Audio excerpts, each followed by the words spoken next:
Welcome to Mrs. Pete's Thrifty Living. I'm so happy you're here today. Today I decided to get on here and talk about one of the little devotionals I read today. You're gonna find it very interesting also. It applies our life and what we go through with someone in the Bible, and in this case it was Absalon. I don't know. Do you know about Absalon? I don't really. I've read his name in the Bible, but I don't know a lot about him. I just thought we'd go and talk about this together. What they talked about at first, one of the oldest crimes in the world, they said, is pickpocketing. That's been around a long time, and I'm sure you've watched movies where teams would get together and they would like bump into somebody and another person would pickpocket, get their wallet or whatever. There's all kinds of things they can get. Many times they look for people that are wearing backpacks or purses that are open and kind of things like that. So what you do, you need to really always keep what you have as close as you can. I never did feel comfortable with like a backpack with a zipper in the back where somebody could walk up in the back of you and unzip it, and it could be gone before you know it, especially if they're very much trained in the art of pickpocketing. But that's not all we're going to talk about today. In this story about Absalom in the Bible, you may not know who Absalom is, but I know you probably know who his dad is. That is King David, our David in the Bible. He wrote Psalms. And it tells about some of the things about this in this story. This is from, and I can't remember whether I said this. I started this video over. I wasn't happy with what I was saying and how I was saying it. So this is a little devotional book put out by Amazing Facts. This particular one is each one of them is a story about one of the people in the Bible. And it's quite interesting. Was talking about Absalom, the son of King David. He was a master at stealing. When people, now I'm going to switch right back up to this verse that I did not read yet. And this is in 2 Samuel chapter 15, verse 5 and 6. Now, I'm not sure which version of the Bible, there's King James, New King James, all kinds of different versions, and I'm not sure which version it might say at the first. Let me see. Unless otherwise noted, they're from the New King James Version, okay? And it says, "So it was whenever anyone came near to bow to him," now what they're talking about to Absalom, "he would put out his hand and take him and kiss him. In this manner, Absalom acted toward all Israel, who came to the king for judgment. So Absalom stole the hearts of the men of Israel." And that was in 2 Samuel 15, 5 and 6.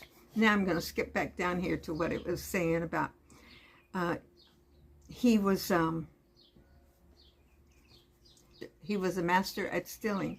When people came to Jerusalem with a lawsuit or something like that, he would sympathize with them and with their case. As David became more reclusive and his administration grew sluggish, Absalom pressed himself forward, made himself look good, and gained popular favor with the people, promising to bring them justice. And quickly and quietly he stole the hearts of the people. David loved Absalom, his son, causing him to overlook his son. I think we talked about this not too long ago. He was overlooking his son's true intentions.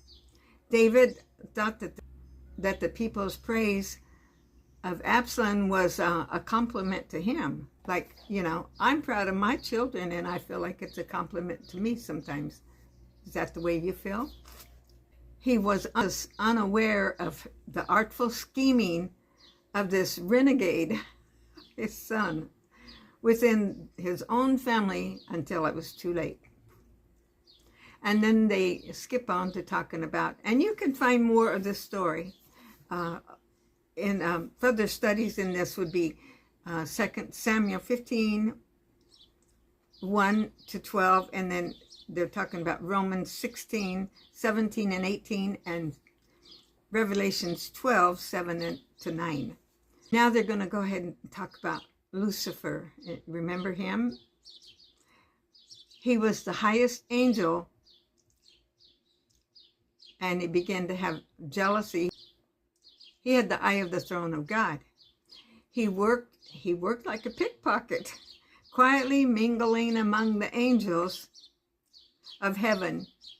This subtle worker of iniquity stirred up discontent in the hearts of his fellow angels until they believed God was unfair.